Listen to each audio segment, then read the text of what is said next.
What if the Chicago Bears traded up for Tre'Veyon Henderson in the 2025 draft? What if the Chicago Bears did not trade pick 109 in the 2025 NFL draft? And if ifs and buts were candies and nuts, we'd all have a Merry Christmas. That and more on this episode of the Halas Huddle.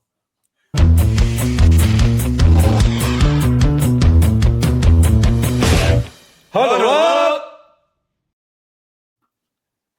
Huddle up, Halas Huddlers. As always, I'm Rob Schwartz with Bear Goggles On. With me tonight, we got Bob Weiss and Justin Onayemi. We got a nice episode, a what if episode, which is, if you guys are Marvel fans, that should really pique your interest because that is a really cool show. But yeah, we're going to what if the 2025 NFL draft. But before we do, I want to tease something. We talked about it briefly in the last episode. I'm going to tease it a little bit more now. There's going to be a giveaway very, very soon. I'm going to tell you what the giveaway is. I told you before, there was the thing in this podcast studio that we are going to be giving away. For those of you who are on YouTube, which, by the way, go to the YouTube channel because our audio podcast will be going away very shortly. This is a photo of Brian Urlacher in the They Are Who We Thought They Were game. It's a custom photo from a sideline photographer. It will be going to the lucky winner. We will give details about how to win, but one key component is you need to be subscribed. So if you're not subscribed, hit the subscribe button right now, and you're already one step into getting a chance to win this photo. Yeah, that giveaway will be in future episodes. So the giveaway isn't in this one, but still subscribe right now because you can and you should. Yes. And today we're going to have just some fun. Like, please don't take this episode too seriously. This is just kind of a fun exercise to go down and just think, what are some alternate paths the Bears could have done in this draft, and how would that have changed things or affected things? That's really all we're doing today. Just have some fun. It's already us declaring that the way it really happened wasn't good enough. I don't know if that's really the case. I think we're going to get into that a little bit as we go. Yeah, I think that's going to be interesting as we go through it. Like, is these alternate paths actually better or not? We'll find out. Right. All right. Well, we're going to start with mine. And shockingly, I will say I struggled with this a little bit because before I even throw mine up there, I had two different paths that I went on. And one of them was Mykel Williams at 10 over Colston Loveland. We know how much I love Mykel Williams. I like the idea of going after someone in the trenches right away versus a tight end that early in the draft, mainly because you don't see it succeed very often, right? Like Brock Bowers doesn't happen every time you draft a tight end within the first 15, 20 picks. We're hoping Colston Loveland can be a Brock Bowers-esque player for Chicago. But taking a guy in the trenches who's only 20, 21 years old, like that to me screamed like, yes, I have to go that route. Look, I also stuck with Luther Burden in that pick or in that draft, and I had Mason Taylor at 41. So I still got a solid young tight end to add to Ben Johnson's offense. However, as I was going, I was like, man, I just don't really know if I love this. So I went back and I ended up, honestly, what I did was I chose to stay the path the Bears took. I did not make any additional trades. However, I felt like I could negate trades. And we also have to talk about the fact that, look, there's a butterfly effect, right? So as different people are picked for different teams, like it could definitely change the course of action throughout the later rounds. That said, I wasn't really particularly taking that into too much consideration.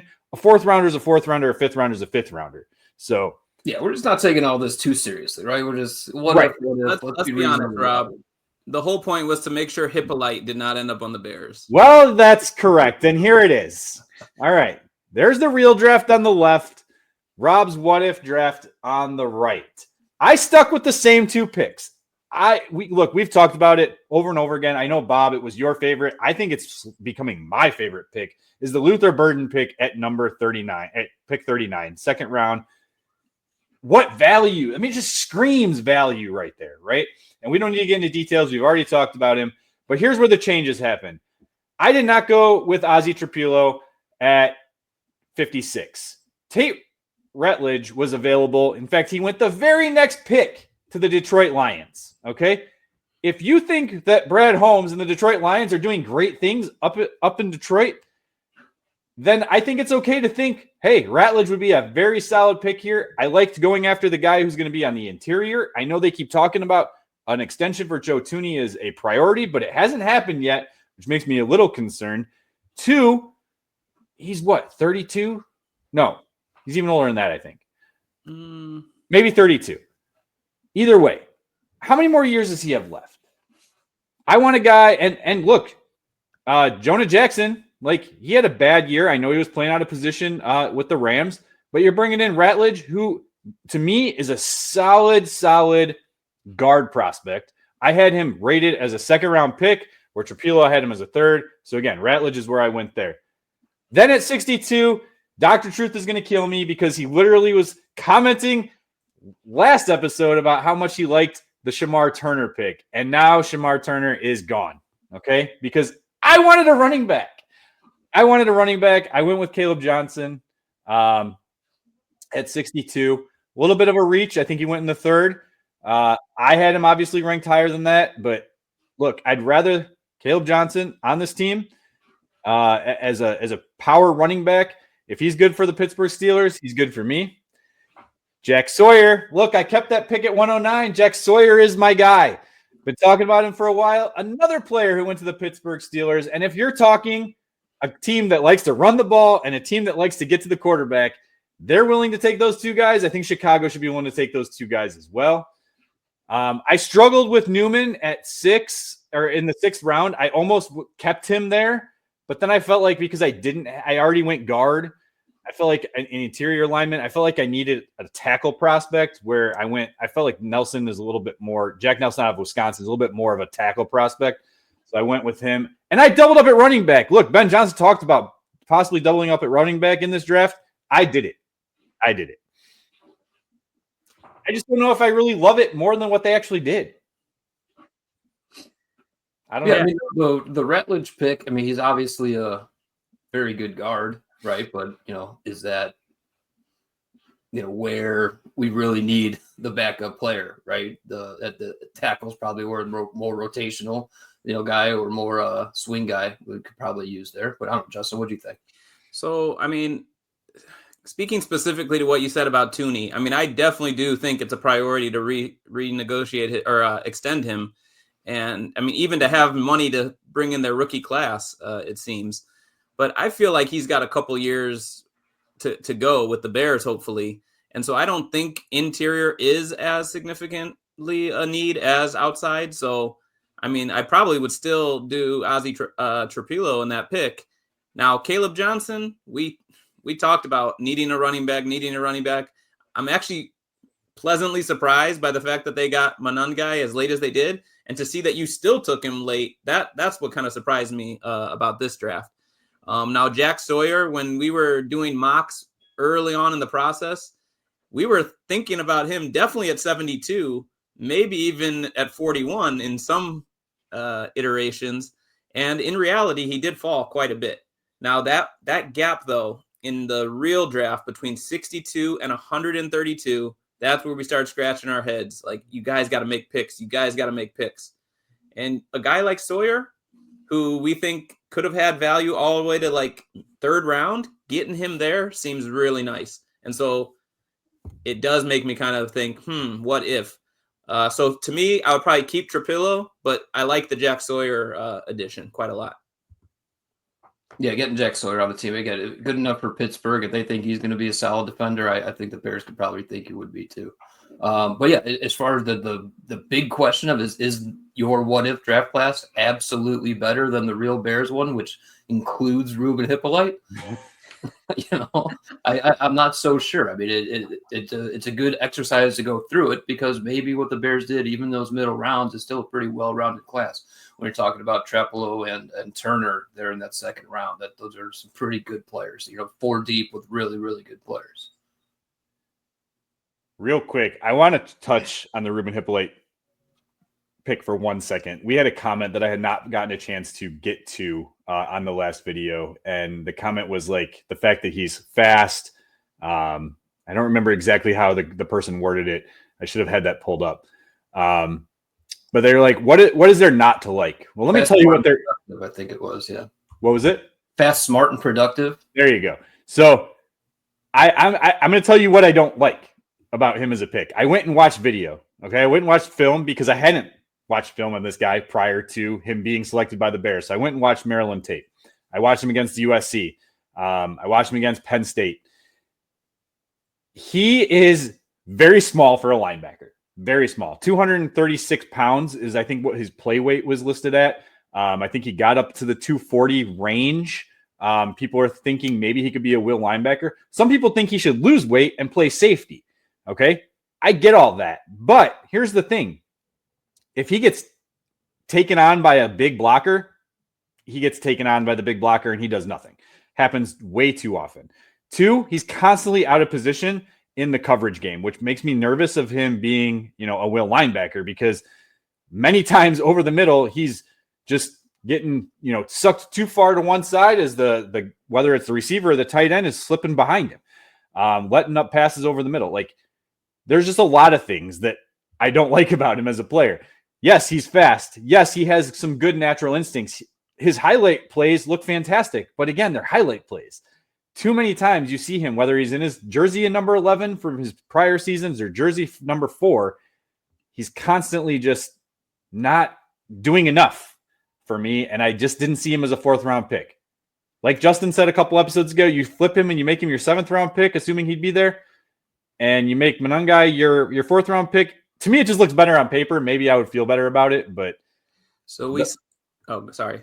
I just want to say those are the things that I don't like about him as a player. So I just wanted to comment to that comment. And again, guys, hit the comment section, because we do read those comments. And if we don't get to them right away, we do bring them back up on a lot of our shows. So we said that pick was a switch from BPA to RAS. Yes. And you go for the athletic profile. Do the Bears feel like they can coach out those things you were talking about?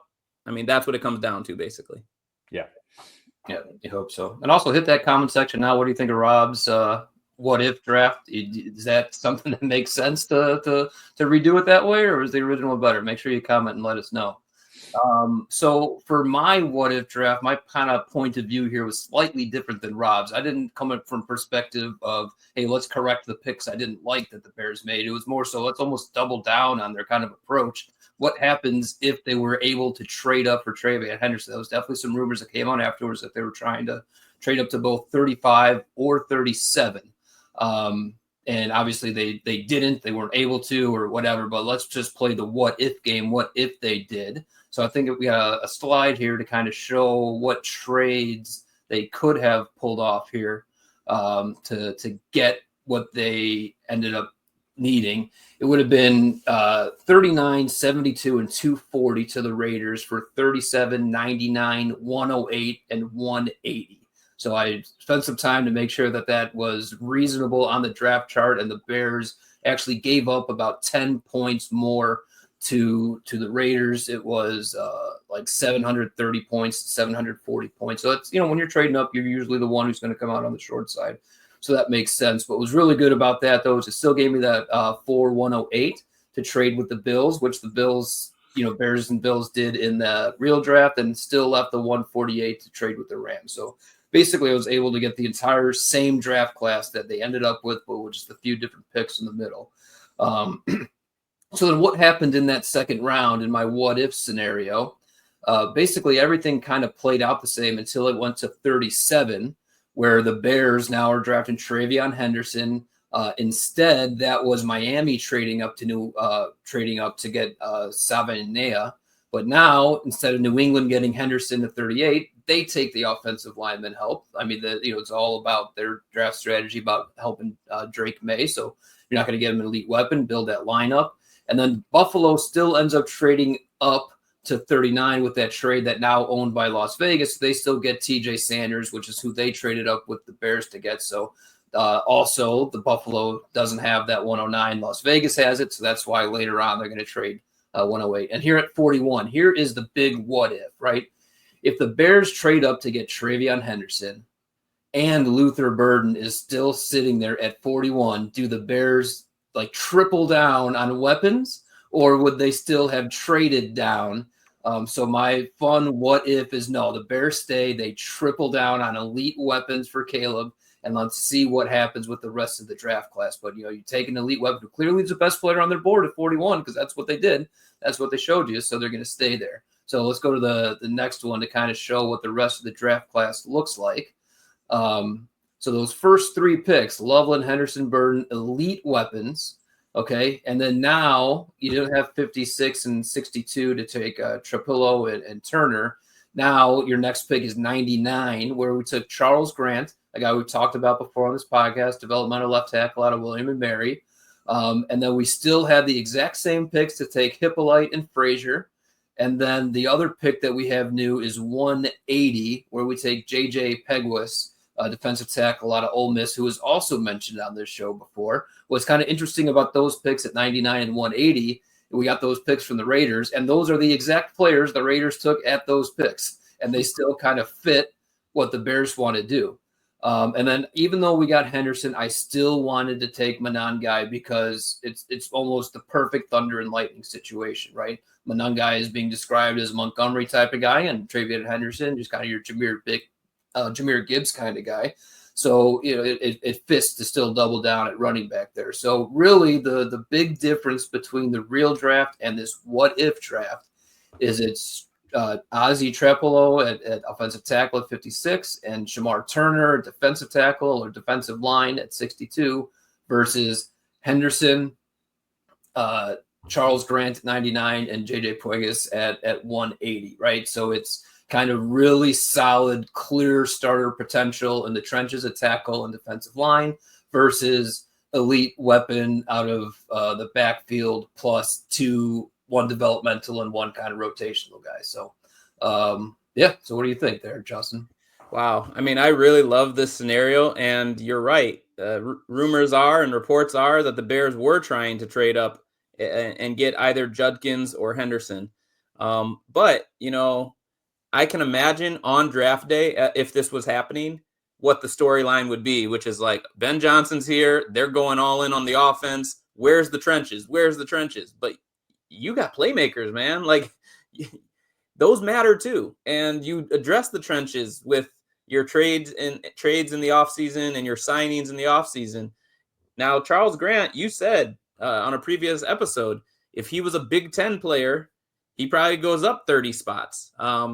He's probably a little more refined, I would guess, than Karan Amagaji. And we keep saying on this show, Braxton Jones, as long as the injury isn't the issue, is not a bad guy to have, at least for 1 more year. So you still are addressing it there. Ooh, I really like it. And I like how both of you still added Monangai late. Now, this was the story of what you were saying here. If they pick up Henderson there and trade Bird the pick at 41, and now you have Trapillo and Turner and Henderson, that's still a pretty nice takeaway too. So, that would be something. The what if. Is it too many weapons? Is that possible? Good problem to have. Yeah, but I mean, to be honest, I'm not so sure I necessarily it'd be a good problem to have, right? But I think people are, because Ozzie Trapillo isn't like a obvious plug and play starter at left tackle. I think people are really underrating just how important he's going to be in this offensive line room. And then, Shamar Turner, kind of rotational defensive lineman. I just not getting those 2 solid pieces on the trenches is something that I think is worth considering. Like maybe we still would rather have that over the luxury of the extra weapon. But to your point, like, there really weren't any plug and play left tackles in this draft class. That's like the whole point of this whole entire draft class. There just weren't any. Like Josh Simmons, maybe, but there's rumors that he just has a bad attitude and doesn't really seem to have the effort to want to play football. Like he doesn't love football. Maybe Josh Connerly, right? Like maybe Will Campbell, but like there's question marks with every single one of them. There's no Joe Alts in this draft. There's no guys that are like, wow, yeah, like he's definitely a left tackle. No, we're talking about guys who are, well, he's probably a right tackle, but he's versatile enough to play left tackle. Like that just bothers me. Like, and that's part of the reasons why I was okay with moving on from Trapillo, because I wanted the guy, I went BPA, right? Like I had Ratledge higher on my board by a lot, just because he's a better player in my opinion. I really think that your draft is fantastic. But I and maybe you can speak to this as I can. I constantly was and you traded up for Henderson, but like I was constantly trying to find that running back. Like, where can I find that running back? They got sniped left and right and left and right, and I had to give up Shamar Turner in order to get Caleb Johnson. It was like literally every time they were about to be on the board, there was like 2 guys that would go, and it was a struggle. But here's the thing: like, their real draft, I think, is really good. I mean, it could turn out in like 3 years, we're like, wow, this was a really bad move. But I just don't see it right now on paper. Everything just looks, sunshine and rainbows to me. So, yeah, I mean, that was my biggest takeaway from this exercise too, is that like, that draft that they ended up with is still really, really solid. You can go all these other, whatever ways you want to go, iterations, however you want to say it. But what they actually ended up doing was pretty good. Yeah, I like that so much of it still was the core of the draft. 3 years, Rob. Maybe we should be grading other draft classes. Oh, maybe. All right, so what in the comments section? I mean, what are your what ifs? What if this happened? What if something else happened? Let us know. I want to know what you guys think too. Or is the Bears have the perfect draft? No what ifs necessary. Maybe that's your thought too. I mean, and look, I know Bob traded up, made a different trade, but like, we had hindsight in ours, right? Like, the hindsight's always 20/20, right? So it's very easy to know who slotted where. And I know the butterfly effect, like we talked about, but yeah, I mean, are there guys that you were like, oh, I know we had a commenter who was upset that they took, I think it was, I'm going to say Za Frazier, but it's not Za, is it Zay? I can't remember. Zay, I believe, is what it's coming out as. Zay. And then the Detroit Lions took a defensive end, and I'm blanking on which one it was. And he was upset, like, look, they should have taken him over Frazier. Or maybe it was the Newman pick, actually. I think it was the Newman pick. Okay, either way. Is that your what if? Like, okay, well, they should have taken this guy instead. Look at the draft results. It's very easy. You can go to Pro Football Reference. You can see every single pick and figure out where the Bears could have been, made a better choice. Let us know. We want to know what your what ifs are. That's the whole point of this is like, look, there's a lot of downtime between now and the start of football. We're just trying to have some fun. I don't know player by player, but there were quite a few guys who were on my radar just as, intriguing prospects that did end up in the NFC North. And so you kind of hate it, but I also kind of like it because then we get to up close see, hey, was this guy the real deal, or did we? Donovan Jackson, right? Donovan Jackson ended up in Minnesota. And Tate Ratledge. I mean, the Lions just picked a plug-and-play starting guard. I think a couple ended up with the Vikings too. But again, I don't have it in front of me, but yeah. Well, some of the players we talked about, because we knew that they had 30 visits to the Bears, ended up in Green Bay. That was Baron Sorrell and the other tackle, I'm blanking on his name, Anthony Belton. That's right. They're in Green Bay. So we'll see. Yep. We'll see. All right. Well, yeah, this was fun. Hopefully everyone had some fun listening to it. Yeah. Upcoming, like really fast, this week, we will have a special guest on the show. So please come back middle of towards the end of the week. We'll be recording Wednesday, should be out Thursday morning. So please come back and check that out. We will be talking with him and getting his insights on what he thinks the Chicago Bears have done this offseason. If you guys got nothing else, let's bear down. Let's claws up.